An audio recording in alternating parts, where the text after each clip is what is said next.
Yeah, so this afternoon we're going to be talking about Mongoose. And can anyone tell me what that is? I know maybe a couple of you have gotten to this part. Interface. Interface, all right. UI? It's a UI. Not really. No. Not so much. Yeah. Makes Mongo a little more structured. Yeah, so we're going to kind of use it to tame this looseness that comes with MongoDB. So that looseness is both a blessing and a curse in the sense that we're very free to put anything inside of it, but that's also a curse because we don't want to just stick anything inside of our MongoDB, right? All right. So what this is this is a library that we will use to, as Prativa was saying, to interface with our MongoDB. Okay, so let's just set up a new project. I'll go into my terminal again. Make it bigger. Okay. Say that again. Oh, You've Got Mail. That's with Tom Hanks. What? He does? Yeah. Him and his wife. You're kidding. Oh, Jesus. And he's older now. Over 60? I don't know. He's getting pretty. Yeah. Yeah, he had the virus in real life. Oh, wow. I didn't know that. I didn't know that. All right. So let's make a folder, right? Make dir. And we'll say, I'm going to call this cities because we'll be doing kind of like a cities demo over the next couple days. And then I'm going to open it up in code cities. All right. Now I want to start a new Npm project. How do I go about doing that? Npm install or init. Okay, so let's use npm init. And then if I just want to accept all of the defaults, I can do -y here. That way I don't have to go, it's not going to ask me all those different things. Generally, that's what we should be doing, right? Yeah, exactly. So it just creates us this little package.json. Nice. Didn't have to do anything. All right. Now we're going to want to install our dependencies. The dependency you guys have been using, we're still going to need, which is Express, right? So we'll say npm. I can say I for short if I want to. Express, and then I can also just do space because we do want Mongoose. Okay, this is the new dependency. All right, and then while we're at it here, before we just had this one server.js file and kind of everything was in there, but we're going to start breaking things out into smaller pieces. So if you guys can imagine, let's say we had a code base and we had, I don't know, 60 routes or something like that. Can you imagine having all of those inside of our server.js, and each one of those routes has a callback function associated with it, and each one of those callback function may have a bunch of logic inside of it. So how big would this file get? Is that like callback hill? Not necessarily. It could be connected to it, but kind of what I'm getting at here is that if we had this huge long file with all this stuff, imagine the nightmare that maintaining it would be. So if I've got to remove a route or something like that, I now have to parse through this entire thing to find where it was, or maybe I have to search or something like that. Also, we kind of want to split our code out in such a way that each file has a particular responsibility, rather than having one file that is doing everything. Okay? So what we're going to do accordingly is we're going to create a server folder here. Okay? And the reason why I'm creating a server folder is because ultimately when we bring in a React project here, we will have a client folder that's holding all of our front-end stuff. Okay? And then inside this server folder, I'm going to create some other folders as well. So I'm going to have a config folder, and then I'll also have a models folder. We'll have, whoops, that shouldn't be inside there. We'll have a controllers folder. Am I missing something here? Routes. Oh yeah, routes. Of course. We need our routes too, right? All right. Very good. So the first thing that we're going to start with, because we haven't used Mongoose just yet, is let's create our server file. Okay, so we'll have server.js. And then the first thing we need to do is bring in Express, right, so that we can create our application. So what's the syntax for that? Oh, I have this shortcut that never seems to work. There we go. Cool. So I'll say const express require express. What was the short? I built it in. Let me show you real quick. So there are these things in VS Code called user snippets. And if you go to your javascript.json, you can build these little snippets of things that you're constantly typing. So you can see I just created this one called REC. So I should be able to type in REC tab, and then it will create this little thing for me. These things are just tab stops. Okay. Well, it means that, yeah, it's a placeholder. So when I click tab once, or the very first time, actually, it's automatically going to take me to this, to $1, and then when I click tab again, it'll take me. Oh, I see. Yeah. All right. Albert was about to teach you. I was about to watch. You want to I'd be watch? happy I was in that chair. User snippets are actually pretty awesome if you ever kind of dive into this a little bit. If you find yourself constantly doing the same thing, then it's probably a good bet you can make it into a nice little user snippet. Yes? So for the snippets, is it like a required pattern for each, like a name, and then I see there's prefix and body for each? Yeah, so the prefix is just what are we going to type first before we hit tab. And then the body is what is this thing going to create? So you're going to have it's, as you can see, it's an array. Each line or each item in the array will be one line of code. Okay. So you could also include tabs in here as well if you want it to be like nice and neatly tabbed. Really good for HTML too, or even JSX if you find yourself constantly creating certain things. So, like, autocomplete for me, like, really what I don't want. Yeah, that can be annoying, Not right? snippets, 'cause, yeah, so I'm gonna use that as well. Yeah, these are pretty cool. All right. So we've got this Express now, and we want to create an app, right? So I'll just say const app equals Express. All right. And then what do we need to do at the bottom of the file? Listen. Yeah, we're listening, right? We're not actually exporting anything here. So on port 4000, we'll say. Okay. Cool. And then we want to be able to use this Mongoose thing here. So we need to actually go inside of our config folder here, and we're going to create a Mongoose config file.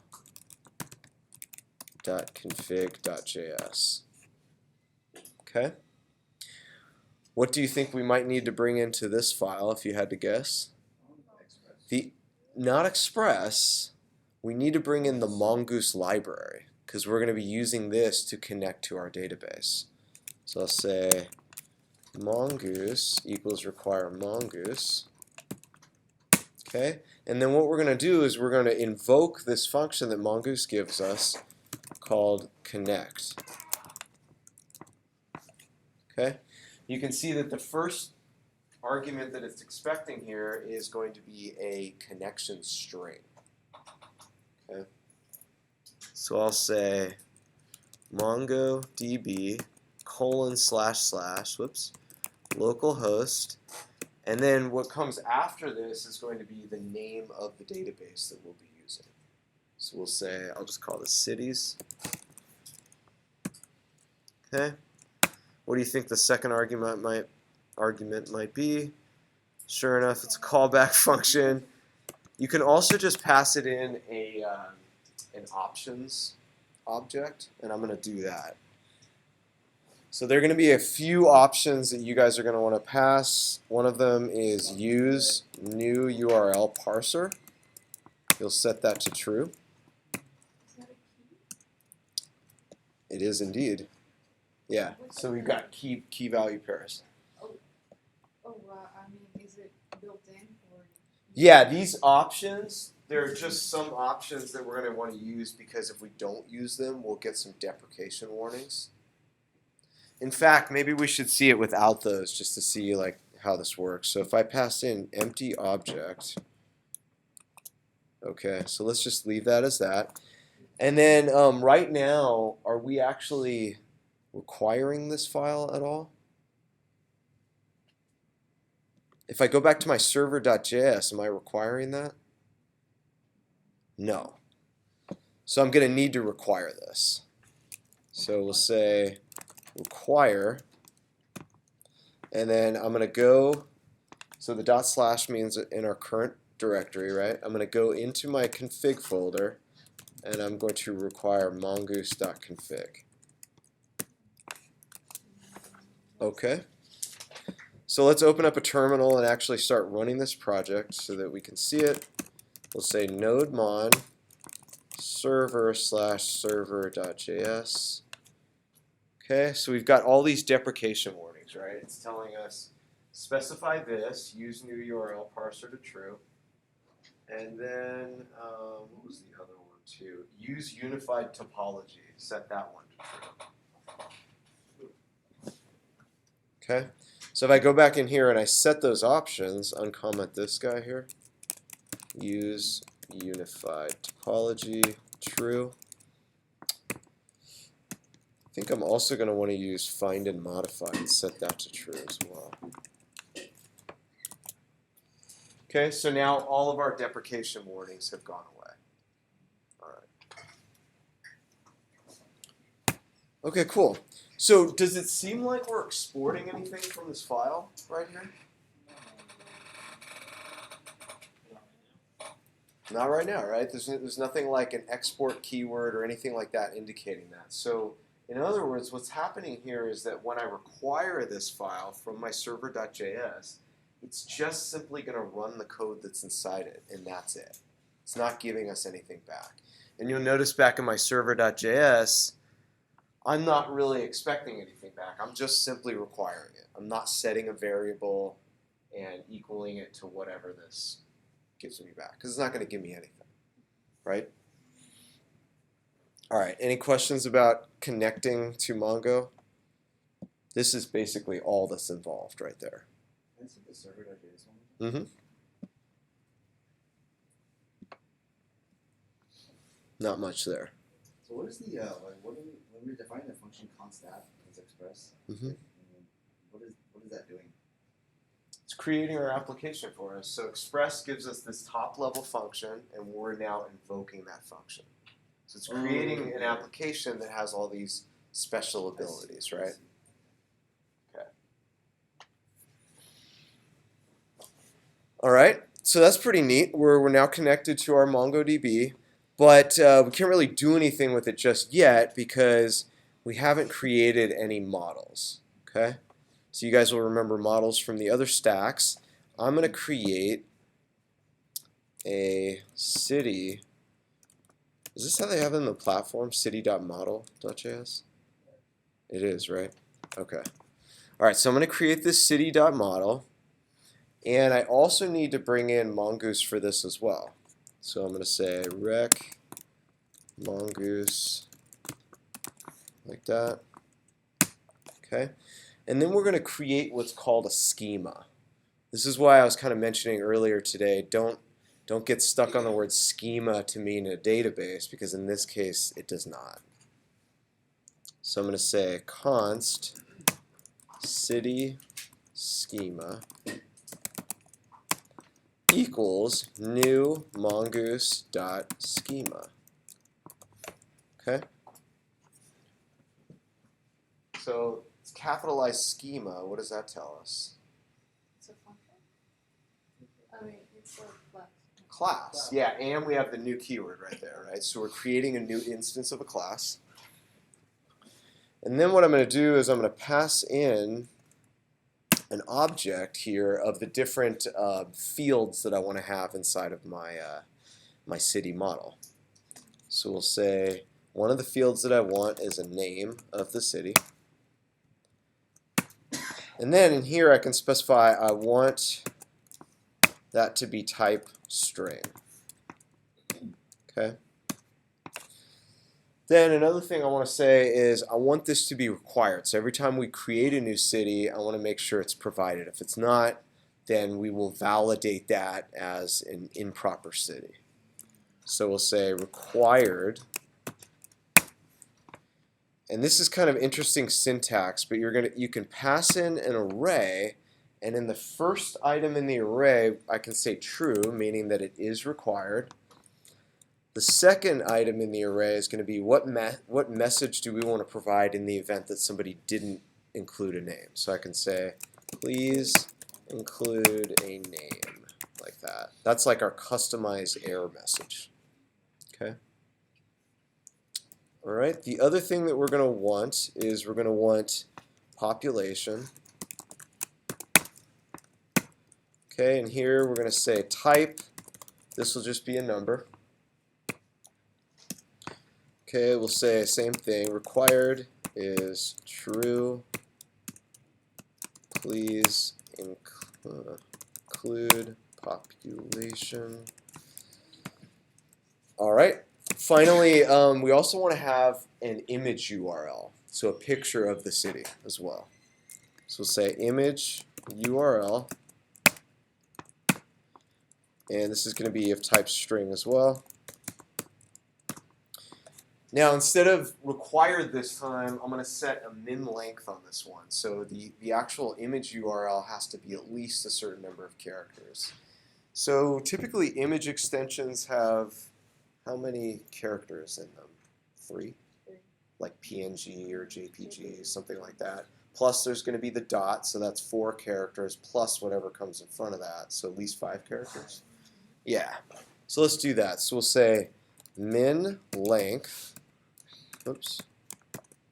Spelled it wrong.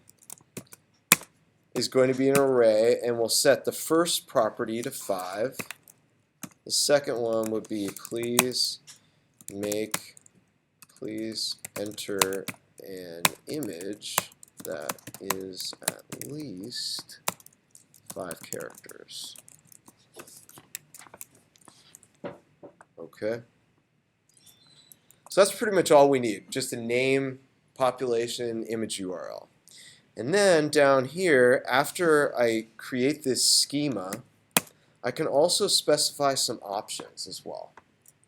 And here I'm going to say timestamps true. Any guess what that's going to do? Yeah, it's going to manage my created at and my updated at for me, so I don't even need to worry about it. This is pretty nice. Okay. Now what we're going to do is we're going to use this schema that we just created, and we're going to create a model out of it. Okay.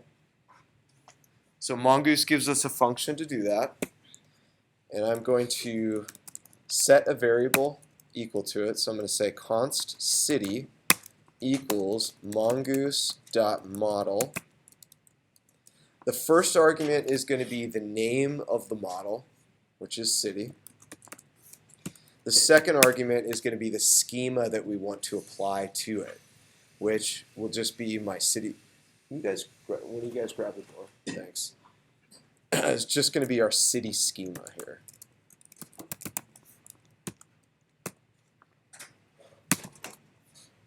Okay. So this model is what's going to allow us to actually validate a user's input, and again, we will attempt to insert certain things into the database, and then if our insert doesn't work, it's generally going to be because the validation failed, right? Now what I want to do is I want to export this city variable that I've just created, the city model. So I'm going to say module.exports. It's going to be an object that has city inside of it. That is the way that it's in the platform, right? I just want to make sure I'm being consistent. Lawrence? Is that You don't know? correct versus? This is, yeah. They have it as a nested object, right?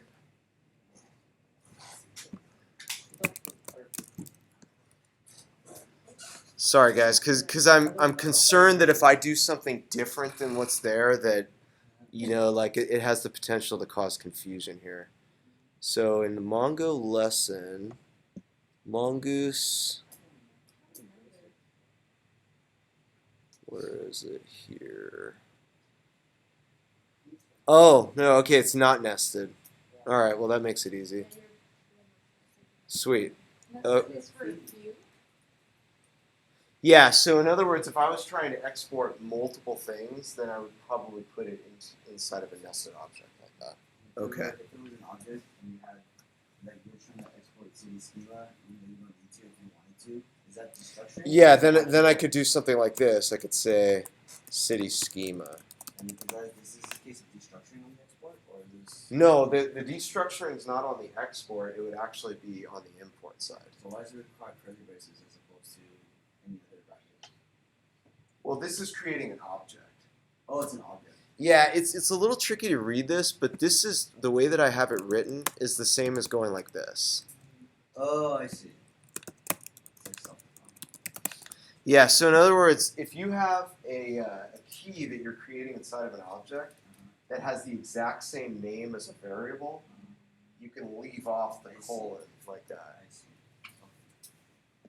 All right, but I'm going to change this so that it's actually matching with the platform here. So we'll just say module.exports equals city. Okay? And the way that I want you guys to think about this is just like us saying export default city, right? Looks exactly the same. On line 27, can you break down the parameters, the city string and city schema? Sure. Yeah, so what this is doing is we're invoking this function called model that Mongoose gives us, and then we're passing it a string, which is just what name for the model do we want to use with Mongoose. So Mongoose now knows, okay, this model is called city. It's literally Atlanta or Los Angeles, or if we wanted to do it instead of the city. Well, that would be weird. I mean, you don't want your city model to be called Atlanta because that's the name of a particular Well, city. you're creating a model. Yeah, not we're an not object. creating I an see. individual I see. city right Okay, here. okay. Yeah, exactly. So it is like creating the entity in Java. So which one's an entity? Say that again. Creating the entity in Java. Maybe. That sounds about right. Anyone else just taking Java? Yeah, entity. I don't know All what right. entity was. Yeah, that sounds right to me.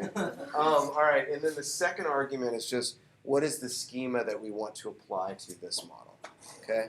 There's an optional third argument here too. If you wanted to say, I want this to go into a collection called, I don't know, potatoes.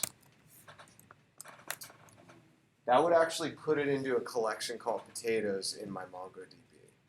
That wouldn't make sense. Yeah, it wouldn't make sense. So we don't really need to use that. But what it's going to do by default, whoa, I didn't mean to take that off. What it's going to do by default is it will take the name that you've given for the model, it will lowercase it, and then it will turn it into plural. So actually, this will probably be in our MongoDB CITYS. Yeah. Which is a little weird. Does it make sense to But- put the third argument as like the country or whatever it belongs in, or when you put a model inside like a hundred collection? To put a country as the third argument here. Is Or that like you said, it goes into a separate collection, so or it's just the name of the collection is table, right? yes, exactly. So if I wanted that to be customized, if I wanted it to go like, so maybe So, like, here, cities instead. maybe here I actually will, since yeah, it's gonna pluralize it in a weird way. Yeah, agreed. But for a normal word that would just be adding an S, we can accept the default and it should work fine. Yeah. All right, cool.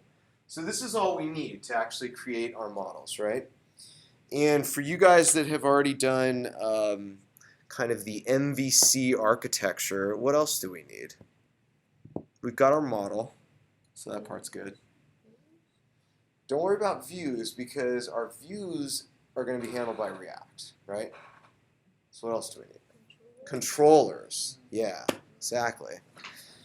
So let's go to our controllers folder and let's create a controller for cities. So I can say cities.controller.js. Okay. Inside here, what do we probably need access to if we're going to interact with our cities? If you had to guess. Yeah, we need access to the model, right? So how do we get that? Yeah, we're gonna require it. Yeah, exactly. So we'll say const city equals require. I need to go out one level, which is going to take me into my server folder, right? And then I need to go into my controllers folder. Then I need to grab my city.model. Whoops. Model folder. Oh, yeah. Whoa, what am I talking about? Sorry. Models. Okay. There we go. So now I have access to my city model, right? Okay, cool. Now what I'm going to do is I'm going to create an object. So I'm going to say module.exports, and I'm going to set that equal to an object. So keep in mind, whenever we use module.exports, I can export anything that I want from a file. I can export a function, I can export a number, a string, an object in this case. So that's what we're going to do. We're going to export an object that has some different keys corresponding to the different controllers we want. Okay. All right. So the first thing that we want to be able to do is actually create one of these things, right? We want to be able to create a city.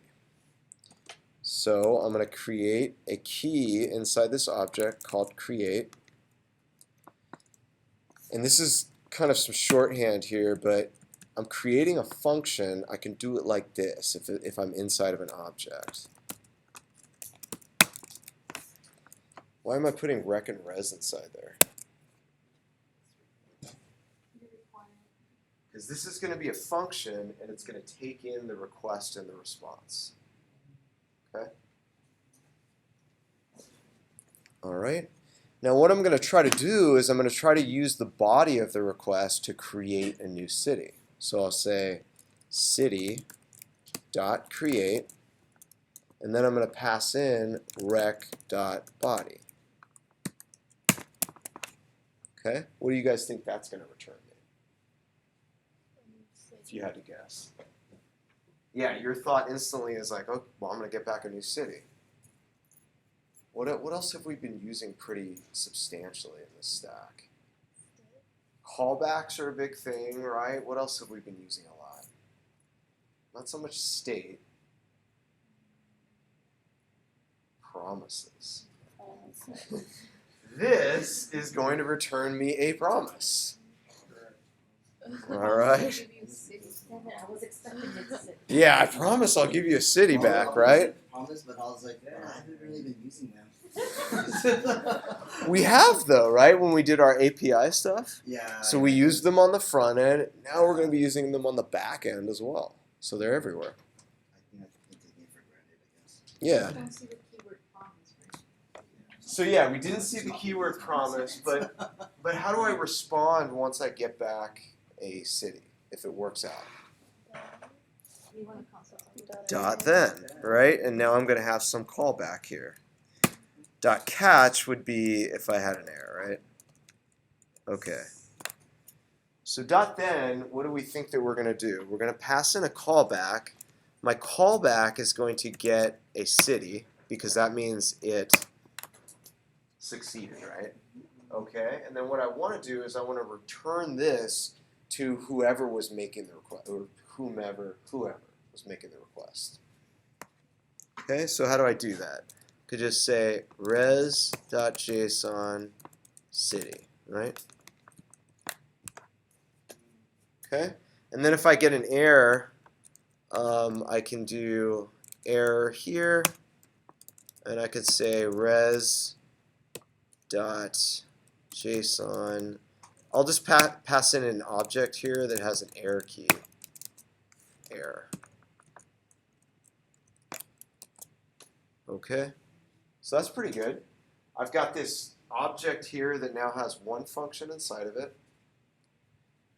Am I done yet, though? Not quite, right? Do we have any routes yet? No. All right, so now I've got to do that part too. So I've got this routes folder,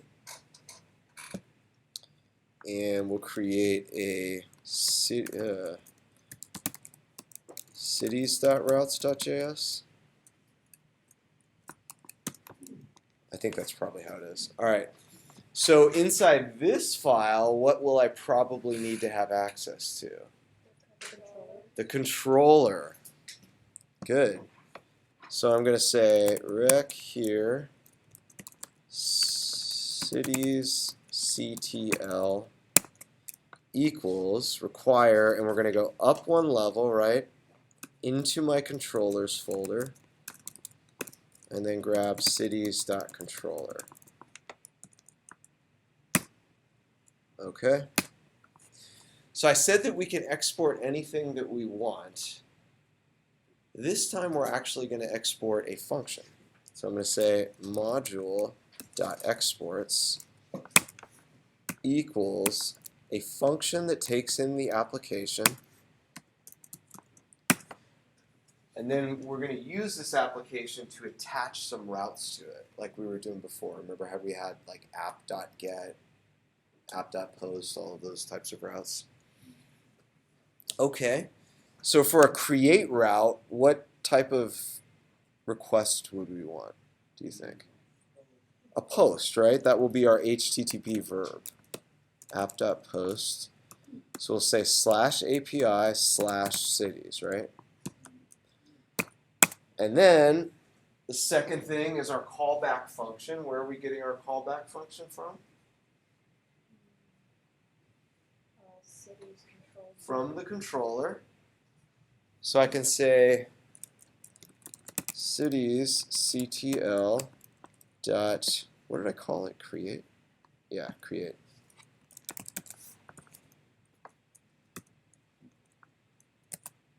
Okay.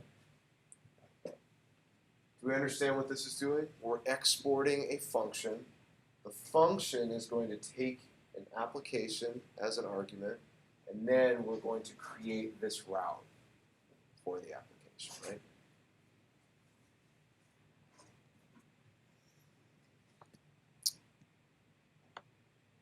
Now, is this hooked up here in my server.js though? No. Okay, so let's actually require our routes. So we'll say const, oops.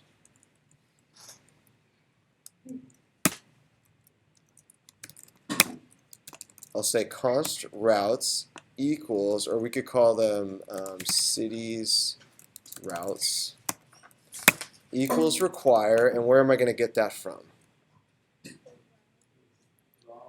So we're going to go ./routes/cities.routes. Okay? And what did we say that this was going to return? A function. Yeah, very good.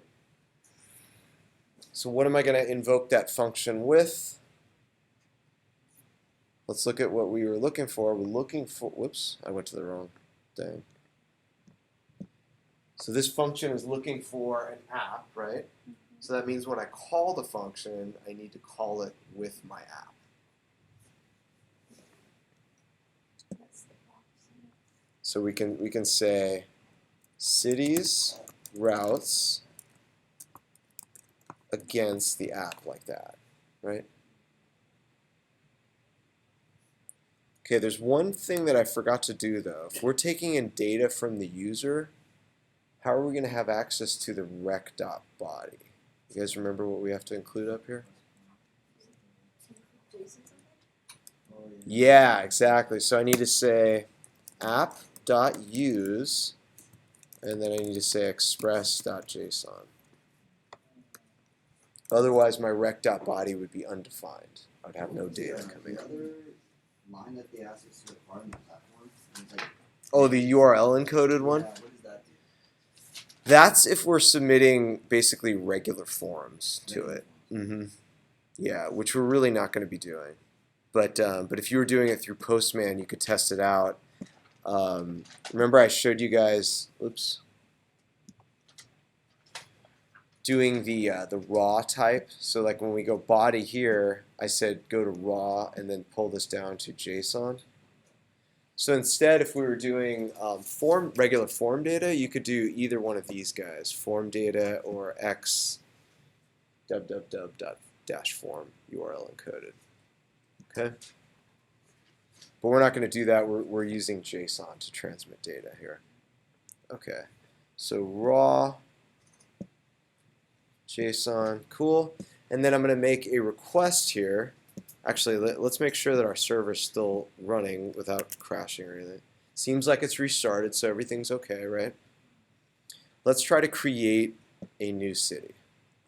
So I'm going to go to localhost 4000, and we'll go API/cities. Okay. Down here in the body, I'll create an object, and we're going to give it a name, Burbank.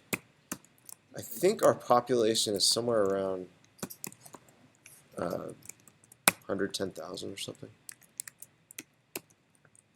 Okay, and then we need an image URL, right? So I'd have to look one up. Images, Burbank. How about this one? Copy link address. And let's drop that in. So we'll say image URL. Goodness. Let me just take. Oh, I hate when it does this.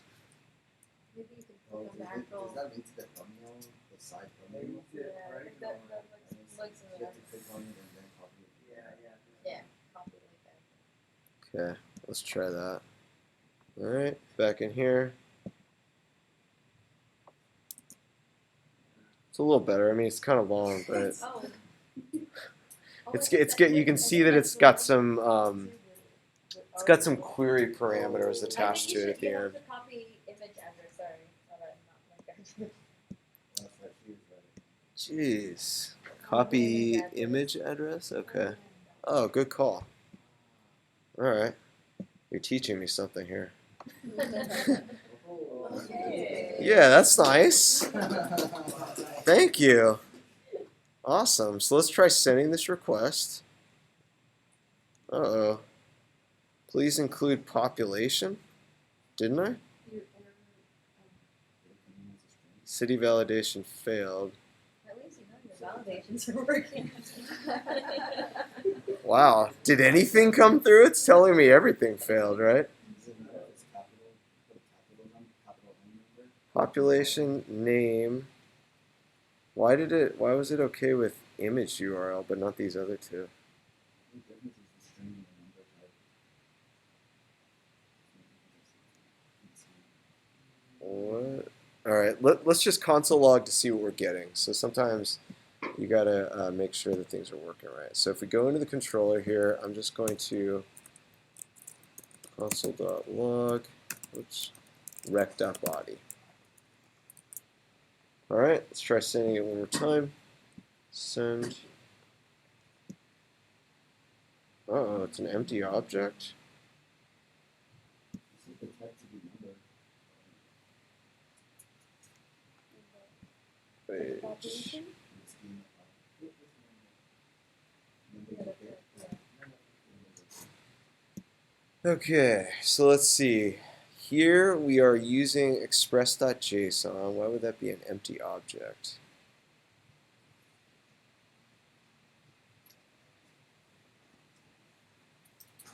Ugh.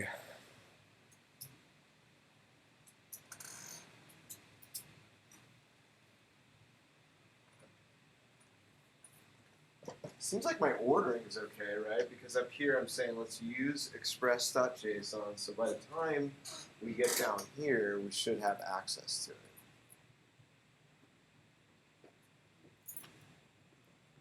Did I do anything wrong in our request here? Raw JSON. Oh, wait a minute. Oh, you have to do it again. JSON. What? The JSON. have to In do it orange. again? The mark. Yeah, you do it one more time, JSON. Yes. Okay. It'll work. Oh, that was weird. Yeah. Yeah, it'll work. Oh, sweet. It's because I was playing around with the content types. I think maybe I switched it over to the URL encoded just to show you guys. Yeah. Oh, man. Well, I'm glad that didn't turn out to be like a really nasty problem. I think when they're so simple that you're like, oh my god, I feel embarrassed. Yeah, no, that kind of thing happens. That kind of thing happens. All right. So let's try to validate one of these ones. Let's say I try to create a new city, and I just give it a blank name. Let's see what happens there. Here we go. We've got our errors, right, saying please include a name. But I do want you to notice, though, that this errors object is a bit nested there. So we're going to have to eventually figure out how to kind of like extract out the messages that we want. That'll be a bit of a pain in the butt. But it's like slightly lurking in the distance, so don't worry about it just yet. All right. So now we've got this route that we're able to successfully create new cities. That's kind of nice. The other thing I probably want to do is get back all of my cities, right? Okay. So let's create another method inside of our cities controller. And we'll just call this getAll. Okay. Do I need anything from my request here? No. Not really, so I can just put like a placeholder argument as an underscore here. I do need my response, of course. And then why is this underlined in red? Does anyone know? I need a comma because this is an object, so I'm separating this key value pair from this, right? There we go. Okay. So for me to get all of my cities, all I need to do is I just need to say city.find, just like we were doing in the terminal earlier this morning, right? And I'm going to pass it nothing. That means I want to find all of my cities. Okay, what's that going to return? No. No. I mean, it is an object, special kind, a promise, right? A promise. Then. Yeah, it'll become routine now. I'll be like, what does this return? Everyone's gonna be like, promise. Or somebody's gonna say call. Yeah, someone's gonna say callback for sure. All right. So .then, this is where we're gonna get all of our cities, right? And we're gonna say cities, and I'm just going to res.json cities. Whoops. That will return me an array, right? Cool. So let's save that. We also need to add this into our routes as well. Okay, so I'll just create an app.get/API/cities, whoops. And then our callback function will be citiesctl.getAll. Somebody remind me why I'm not invoking this function here? Because that is a callback. Because it's a callback function, and I'm not the one who's invoking it, right? Yeah. It's Express who's going to do that on my behalf. When a person hits that route, that function will be called. Yeah, very good. Yes, Francis. Is it okay that they have the same route? Well, since the HTTP verb is different, yeah, totally fine. No problems there. Okay, so now I've got a route that should successfully get me all my cities. Let's go test it out. So I'll do a GET request here to localhost 4000/API/cities. Send that request. Cool. You guys can see that I've got this array here with one city in it. So it added the ID and also created an update. Yeah, exactly. So notice how a lot of these things were handled for me by either Mongo or Mongoose. So Mongo is handling generating this ID, and then down here these timestamps are being handled by Mongoose. And then you can see they've got this little double under V set to 0. That's like an internal Mongoose version number. You guys don't need to worry about that. You're never going to need to mess with it. Yes? I don't know how we brought this up earlier, but the ID, why is it so long? Why does it make it so... Because it's unique. So it's unique. They want to make our. It's just kind of a hash, and if you look up in the Mongo docs, it will tell you what actually goes into making one of those IDs. I think part of what goes into it is when it's happening. So there's like a timestamp encoded in here somewhere. Like the different pieces do different things. But I don't want you guys to worry about that. Again, just think of it as like this is our unique identifier. That's it. There's nothing like special about it. Just 9 Feb 22. What? 9 Feb 22. Oh, okay. Yeah, so the timestamp is a little bit long. No, I mean then the ID. Oh, it's, The ID is by the. Oh, 9 February. Because you said there's like some timestamp. There it is. 9 Feb 22. Huh. Or maybe it's just coincidence. That has to be because, we're obviously But not in the creator February, that so update- Oh, that's from yeah. the Mongoose. Yeah. So like I said, if you guys are really curious about these IDs or whatever, you can look it up. For really, it's not worth a lot of time. Yeah. It is what it is. two.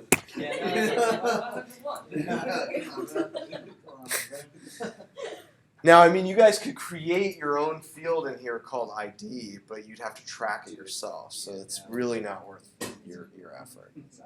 Yeah. Okay, cool. All right, I'm going to leave it at that for today. And we'll look through the code a little bit and talk about it, but I don't want to do all of the methods. We can do the rest of them tomorrow. Okay? So let's just make sure that we understand what's going on here in our server.js. Francis, take me through this real quick. So in our server file we have the import. We have to import express. Mhm. So we do a const express equals require Good. express, and then I still don't know what the app does. Well, just think of it as we're creating our application object Oh, okay. by invoking this the function right there. express. Okay. And then we have below that, I think that's just us basically turning everything to JSON, right? Yeah. So app.use, this means that we're applying something called express middleware. And middleware is basically something that resides in between the request and the response. So what it's doing is it's taking, in this case, it's taking the body of the request and turning it into JSON for us so that we can work with it. Okay? All right, next. And then that's for that line 6. Mm-hmm. We're basically importing. Yeah, we're requiring this file over here, our config. config. Where did that go? Here. Notice how it doesn't actually export anything, which just means that this code is going to be run. Okay. Cool. And then we're also importing the routes that we created. Mm-hmm. In, And what did that return us again? The routes. Yeah, but you can always see, like, in terms of how Oh. it's used, what Right. was it? We're creating a variable that we can call, or like a function. Yeah, so since it's something we can call, we know that it's a function. Because if I look down here, I'm like, oh, that's how it's used as a function. Okay. Cool. And then finally we just have at line 11 where we're listening to port 4000. Yeah. So if I go into my, as far as these files that we've imported, we already looked at that. That one was pretty straightforward, right? And then we also want to look at this, our routes file. So if I go inside here, Erica, what's happening here?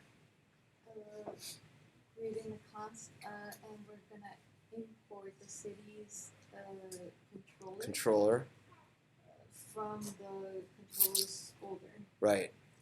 And we are gonna set module.exports equal to app, which we're passing in the app props from the city model. Did you say props? I said props.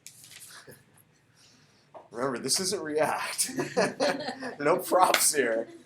Okay, but so are we setting module.exports equal to app or something else? Well, that's a callback function. Yes. We're exporting a callback function, right? The callback function takes in an app, and then it does what? It pretty much callbacks all if you create post requests or get requests. The routes. So it's creating these two routes specifically, right? Yes. I'm creating a post route for this path, and then what am I connecting that to? The post is connected to the control, to the city's controller, and Specifically, which method inside there? to the create. To the create method. So if we were to look at our controller over here, we'll which see, is a function, hey, right? we have this function right there, right? Okay. All right, same thing goes with the .get. So here we're just making a route at that path. And as Francis pointed out, the path is exactly the same, but the differentiator here is that they're two different HTTP verbs. Okay? And for this one, we're applying the get all callback. That's the one that we want to run. So if we look here, our get all is doing this, right? Okay. Hutan, tell me what's going on inside the get all method. You're creating an auto export with output input. Is a function called getAll. Okay.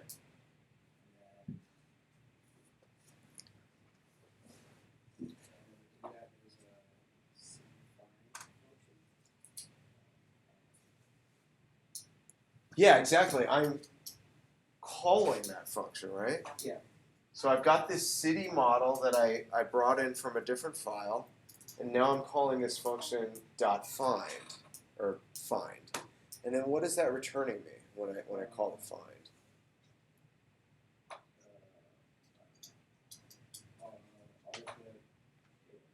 Well, there's a huge clue here, right? If we see .then, what does that mean? What did it return?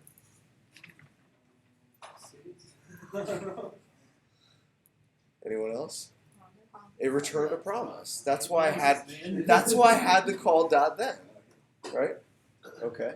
And then inside my callback here, what am I doing? You're calling cities res.json and city. So I'm taking in some cities. Those are being returned from the database. And then I'm saying res.json. So let's send these back to the requester as JSON. Okay. Good. And what's happening inside the create method, Greg?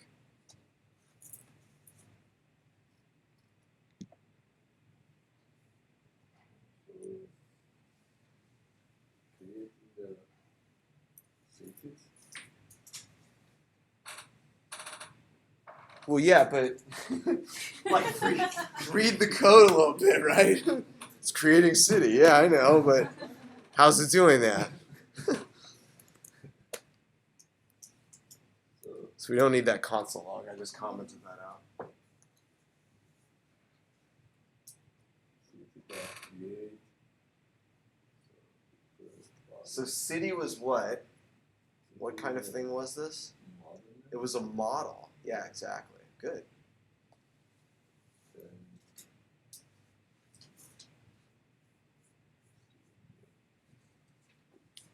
doing the promises. Okay, what's returning a promise specifically? City. Well, okay. No, you. City by itself is returning a promise? City has some methods connected to it, right? And it looks like I'm calling one of them right here. So I'm calling this create method. And did I write that method? Where do you guys think that came from? It came from Mongoose. When we created that new Mongoose model, that model came with this method called create on it that we can use. You can almost think of it as like we didn't really extend the class, but we just created an instance, or we just created a model, right? Okay. All right. So create was returning. What did you say, Greg? Yeah. And what does it return when we invoke this function like that? Body, the city name, the population, all that stuff. No. If you see .then, what's being returned?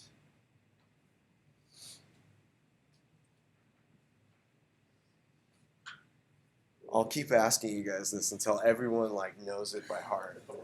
A promise. It's returning one promise. Good, right? And then when we call .then, what are we passing to that? Passing the cities to adjacent cities. Okay. We're passing a callback function, right? The answer is always going to be either a promise or a callback function.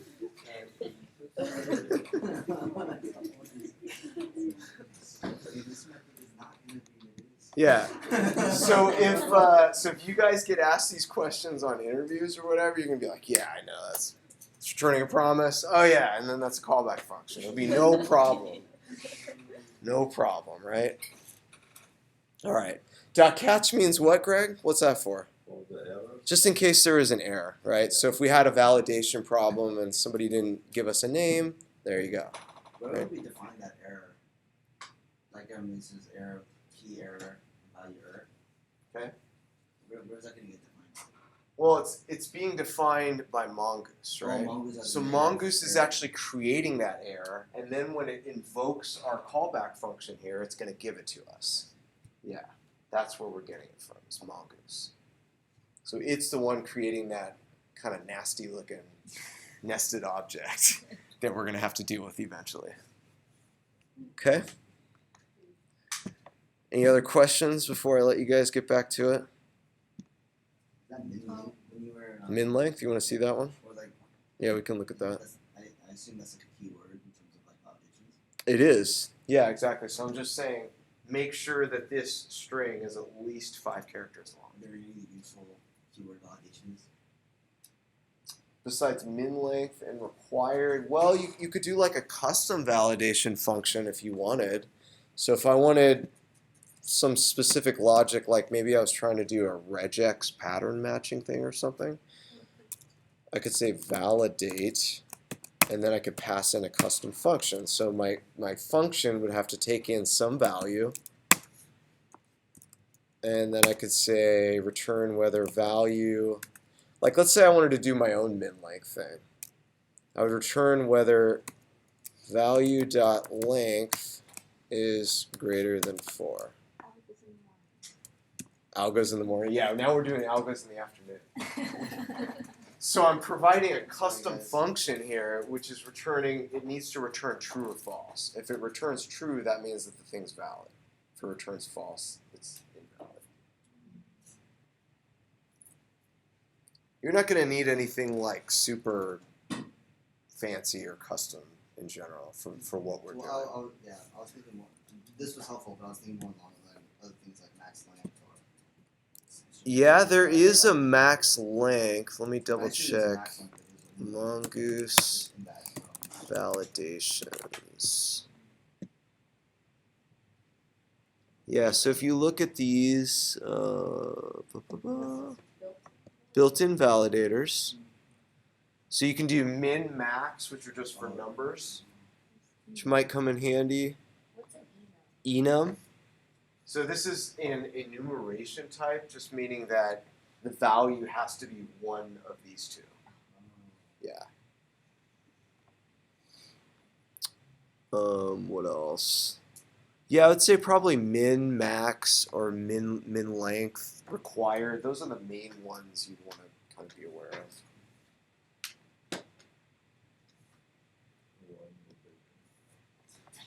of.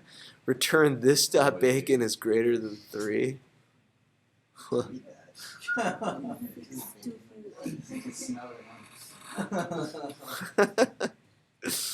Wow. Okay. Yeah.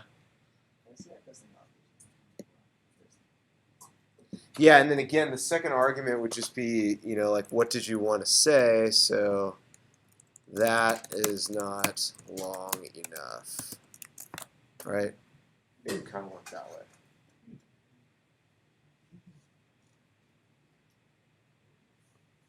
So this could be like if we were doing some kind of custom check on an email address or something like that, we might want to use some pattern matching in there.